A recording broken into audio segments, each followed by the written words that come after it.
Nikolai Vavilov was born in Moscow, Russia in the year 1887. Vavilov grew up in a poor, famine-stricken village, inspiring him to dedicate his life to creating better crops to feed the growing world. Nikolai Vavilov graduated from the Moscow Agricultural Institute in 1910 and immediately jumped into the world of plant breeding. It wasn't long before people started to know Vavilov's name. In 1924, he was appointed the director of the Lenin All-Union Academy of Agricultural Sciences, where he worked with the top scientists of the time. It was here that he developed the theory of the centers of diversity.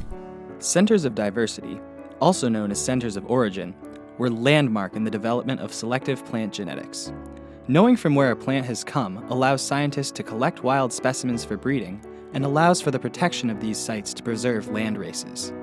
During his career, Vavilov traveled the world, collecting germplasm and plant specimens.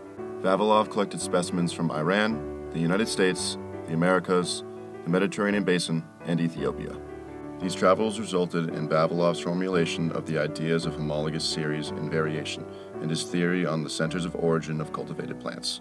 While this was incredibly important to Vavilov's program, Vavilov's travels put stress on his political relationship with then-leader Joseph Stalin.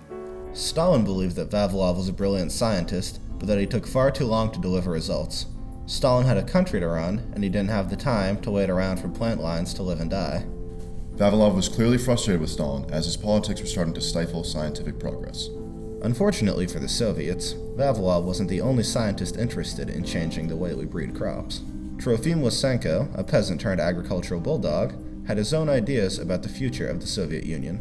Lysenko published a paper on vernalization in 1928. The Soviet wheat crop had just been destroyed by a dry winter, and Lysenko showed that if one were to treat the seeds with moisture as well as cold, this winter crop could be planted in spring with impressive yields.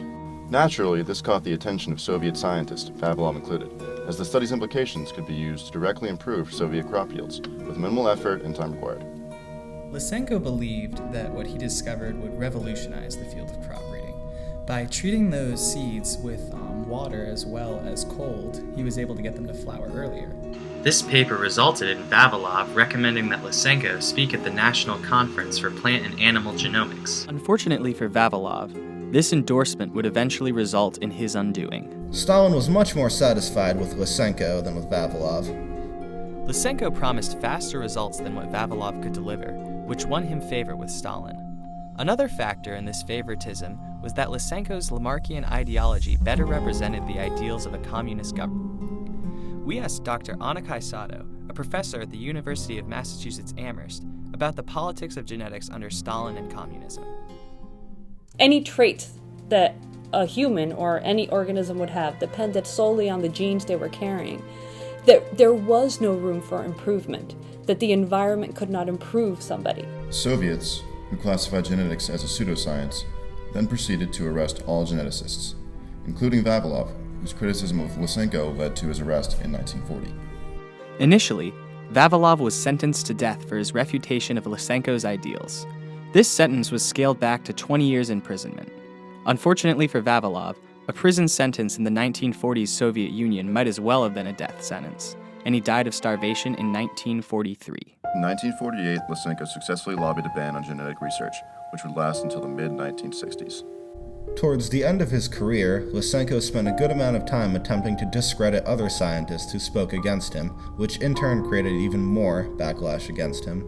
After Stalin's death in 1953, Nikita Khrushchev allowed Lysenko to remain in power, but also allowed mainstream scientists to openly criticize Lysenko's views for the first time in 30 years. By the mid-1960s, Lysenko had lost his position and his reputation was publicly destroyed. Unfortunately, a lot of the damage had already been done at that point, and the Soviet Union would have to spend the coming decades playing scientific catch-up. Today, Trofim Lysenko's legacy is synonymous with pseudoscience and failure, and his political condemnation of other geneticists cost many scientists their lives. So for now, you would say that progress is moving forward at a steady pace? Exactly. And the fact that Vavilov's scientific achievements live on to this day is an honor that I'm sure he would have greatly appreciated. That's right.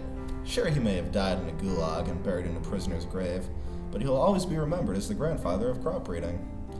I'm sure that his willingness to die in the name of scientific progress in the face of a totalitarian government will ensure that his name will go down in history for centuries to come. The end.